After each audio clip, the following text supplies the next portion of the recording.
Good morning, everyone. I self, Dr. Rekha Bhadoria, Assistant Professor, Government PG College Jhalawar. बच्चों, आज हम एक नया टॉपिक स्टार्ट करने जा रहे हैं जो है वैज्ञानिक पद्धति, यानी वैज्ञानिक पद्धति, साइंटिफिक मेथड। वैज्ञानिक पद्धति क्या है, इसका हमारे सामाजिक सर्वेक्षण में क्या अहम भूमिका है। साधारण तौर पर हम देखते हैं कि वैज्ञानिक पद्धति जिसमें अध्ययनकर्ता तटस्थ और निष्पक्ष होकर किसी विषय या किसी समस्या या किसी घटना का अध्ययन करता है, वह इसके लिए अवलोकन करता है, प्रश्नावली का प्रयोग करता है, अनुसूची या किसी अन्य प्रविधि की सहायता से तथ्यों को संकलित करता है, एकत्रित करता है और इकट्ठा करता है, उनका वर्गीकरण एवं सारणीयन करता है, उसके बाद विश्लेषण और उसकी व्याख्या करता है। उसके बाद हम देखते हैं कि सामाजिक समस्या, किसी सामाजिक विषय जिसका हम अध्ययन करने जा रहे हैं, उसका उत्पन्न होने के क्या कारण हैं, किस कार्य के द्वारा ये समस्या उत्पन्न हुई थी, इन कार्य कारण संबंधों का पता लगाते हैं। फिर सामान्यीकरण करते हैं और वैज्ञानिक निष्कर्ष निकालते हैं और उसके बाद नियमों का प्रतिपादन करते हैं। और कोई भी नियम जब हम बनाते हैं तो कुछ समय बाद हमारी सामाजिक परिस्थितियां, सामाजिक ढांचा जिसमें थोड़े परिवर्तन आते रहते हैं, तो हम देखते हैं कि उनका प्रभाव कम तो नहीं हुआ है। ये जानने के लिए उनका कुछ समय बाद हम सत्यापन करते रहते हैं, और जब हम सत्यापन करते हैं तो हमें भविष्यवाणी करने की भी क्षमता बढ़ जाती है, क्योंकि हमें कार्य कारण संबंधों का आसानी से जब हम पता लगा लेते हैं तो हमें आसानी से पता चल जाता है कि इस समस्या के लिए कौन से उत्तरदायी कारण हैं, कौन से कार्य किए जब ये समस्या उत्पन्न हुई, तो हम आगे भविष्यवाणी के आधार पर उन कार्यों को रोक सकते हैं। जैसे हम देखते हैं कि पहले हमने देखा कि बेरोजगारी जो है उस निर्धनता का एक कारण बन जाती है, कि जब एक व्यक्ति, बहुत सारे हमारे समाज के लोग बेकार रहते हैं तो धीरे धीरे हमारे समाज में निर्धनता, गरीबी बढ़ती जाती है। तो जब हमें गरीबी को ख़त्म करने के लिए या गरीबी की समस्या को सुलझाने के लिए या कम करने के लिए पहले हमें बेकारी की समस्या को सुलझाना पड़ेगा। अब हम देखते हैं कि वैज्ञानिक पद्धति की कुछ परिभाषाएं।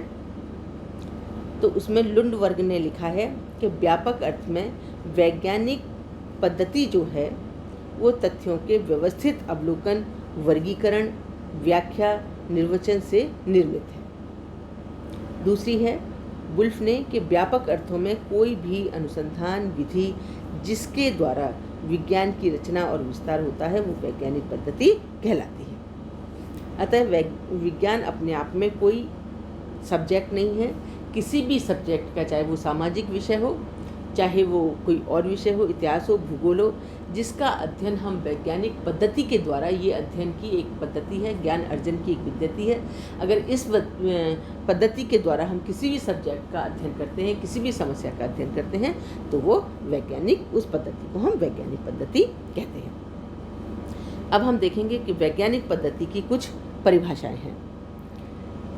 परिभाषाओं के बाद अब हम बात करेंगे वैज्ञानिक पद्धति की विशेषताओं की, कि वैज्ञानिक पद्धति की क्या क्या विशेषता हैं। सबसे पहले नंबर 1 हम देखते हैं कि ज्ञान का आधार वैज्ञानिक पद्धति है।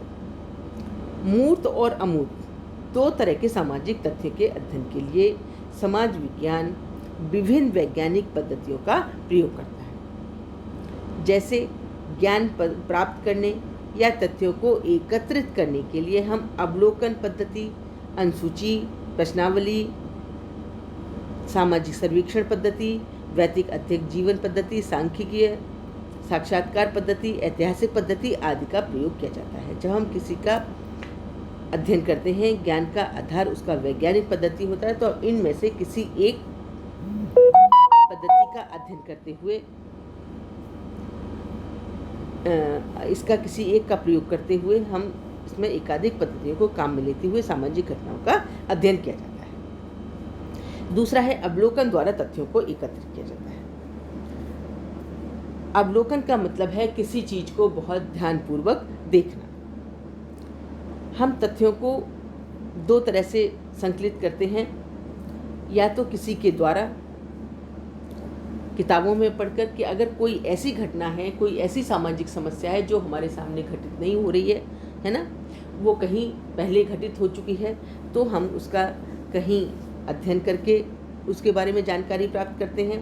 कुछ लोगों से मिलकर उसके बारे में जानकारी प्राप्त करते हैं, है ना, प्रश्नावली या सामाजिक सर्वेक्षण या अनुसूची के द्वारा अध्ययन करते हैं। लेकिन जब हम अवलोकन, जो हमारे सामने घटना घटित हो रही है, तो अवलोकन द्वारा कि वहाँ पर सूचना जो अध्ययन करता है वो वहाँ मौके पे जाता है, सारी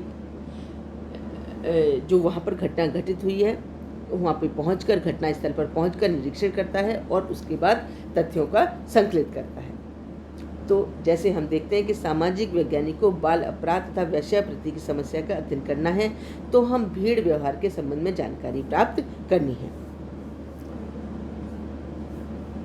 तब इनकी संबंधित तथ्यों को स्वयं घटनाओं का अवलोकन करते हुए एकत्रित कर देगा। किसी सुनी सुनाई बात पर हम विश्वास नहीं करते। अवलोकन के द्वारा हम अपने नेत्रों का प्रयोग करते हुए तथ्यों को संकलित करते हैं जो हमें प्रमाणिक तौर पर सही प्राप्त होते हैं। दूसरा है तथ्यों का वर्गीकरण एवं विश्लेषण किया जाता है। जब हम पहले तथ्यों को संकलित कर लेते हैं, फिर हम उनको अलग अलग हिस्सों में बांट देते हैं, मतलब वर्गीकरण करते हैं। उनकी समानता के आधार पर हम कई भागों में उसको बांटते हैं, अलग अलग कर देते हैं, और फिर हम देखते हैं कि जब हमने उसका वर्गीकरण कर लिया है, फिर हम उसका विश्लेषण करते हैं। निकालने का तथ्यों का, जब हम तथ्यों को सम्मिलित करते तो संबद्ध या बिखरे हुए आंकड़ों या तथ्यों के आधार पर कोई वैज्ञानिक निष्कर्ष निकलना संभव नहीं होता। यही निष्कर्ष निकालने के लिए हम प्राप्त तथ्यों को व्यवस्थित एवं क्रमबद्ध करते हैं। इसके लिए तथ्यों को समानता के आधार पर हम अलग अलग बांट देते हैं और इसके पश्चात तथ्यों का सावधानीपूर्वक विश्लेषण किया जाता है। किसी भी विषय को विज्ञान मानने यथा प्रमुख कारण है कि उसमें सही निष्कर्षों तक पहुंचने के लिए तथ्यों का वर्गीकरण एवं विश्लेषण किया जाए।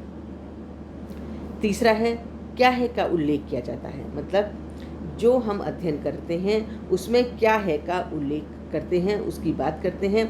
वैज्ञानिक पद्धति के अंतर्गत वास्तविक घटनाओं की विवेचना की जाती है। जो उस समय जैसा है उस पर किसी तरह का लेप नहीं लगाया जाता।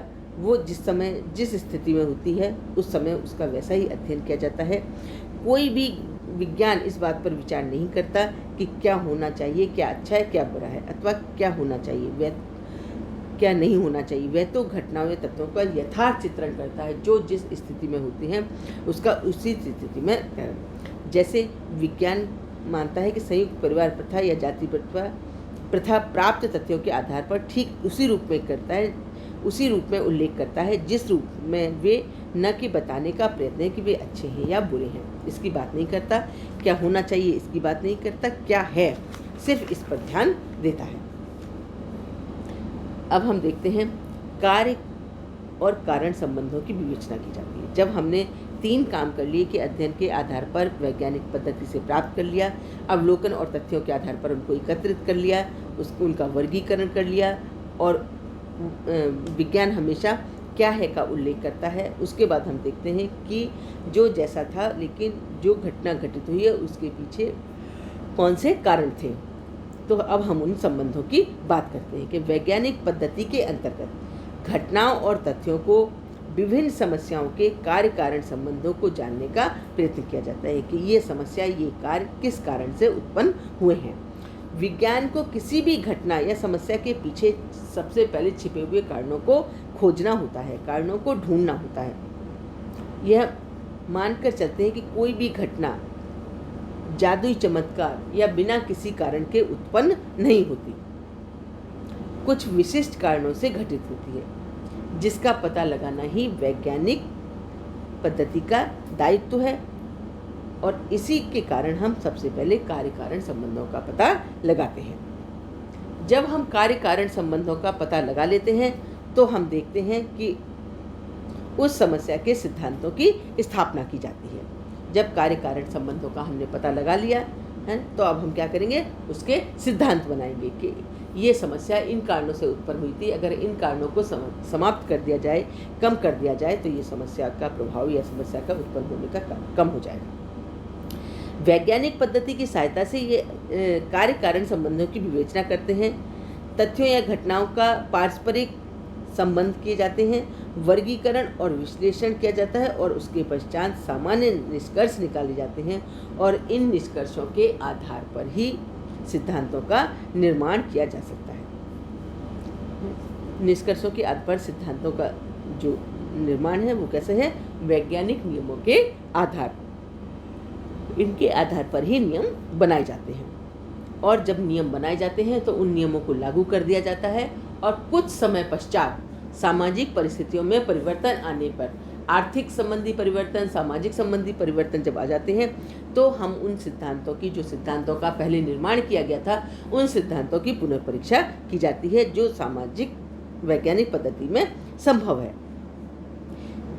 समाज विज्ञान भी भौतिक शास्त्र, रसायन शास्त्र के समान अपने सिद्धांतों के नियमों की परीक्षा और समय समय पर पुनर्परीक्षा करने में सक्षम है।